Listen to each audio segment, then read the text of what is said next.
News పేపరే చదవక్కర్లేదు frankly. చందమామ కథలు మా వాడికి కథలు ఇష్టం అంటే ఇంగ్లీష్ చందమామ చదవండి. లేకపోతే ఇంగ్లీష్లో ఏదో ఒక బొమ్మల పుస్తకాలు వాళ్ళ ఏజ్ని బట్టి చాలా పుస్తకాలు ఇప్పుడు ప్రస్తుతం ఉన్నాయి. ఇది కూడా మా మా అబ్బాయికి అసలు చదవటమే ఇష్టం లేదంటారు. అది కూడా ఇంకొక సిమ్టమ్. అది అది అది as a parent I also can appreciate it. మేము మూవీస్ చూస్తాం, ఇంగ్లీష్ మూవీస్, దాని ద్వారా కూడా ఇంగ్లీష్ వస్తుంది కదా అని చెప్పి. డెఫినెట్గా వస్తుంది. అది కాన్వర్జేషనల్ ఇంగ్లీష్ వస్తుంది మనకి మూవీస్ లేకపోతే ఇవి చూడటం వలన. ఎందుకంటే డైలాగ్స్ ఉంటాయి అక్కడ. ఆ డైలాగ్స్ మనకి బాగా అర్థమవుతాయి. Conversational English, communicative English, spoken English లాంటిది మూవీస్ చూడటం ద్వారా వస్తుంది. దీంతో పాటుగా అంటే న్యూస్ పేపర్తో పాటు ఏం చేయొచ్చు చెప్తున్నాను నేను. మూవీస్తో పాటుగా డాక్యుమెంటరీస్ చూడొచ్చు మనం. యూట్యూబ్లో ఎన్నో డాక్యుమెంటరీస్ ఉన్నాయి. ఫ్రీ డాక్యుమెంటరీస్ అని ఒక ఛానల్ ఉంది. లేకపోతే బీబీసీ న్యూస్ ఇంగ్లీష్ ఛానల్ ఉంది. ఇంకా అట్లాంటి ఎన్నో ఇంగ్లీష్ ఛానల్స్ ఉన్నాయి.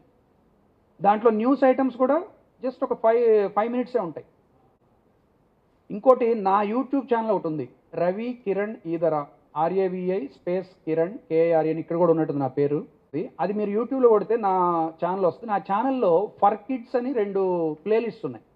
ఫర్ కిడ్స్, పిల్లల కోసం అని చెప్పి ఉన్న కొన్ని ప్లేలిస్టులు ఉన్నాయి.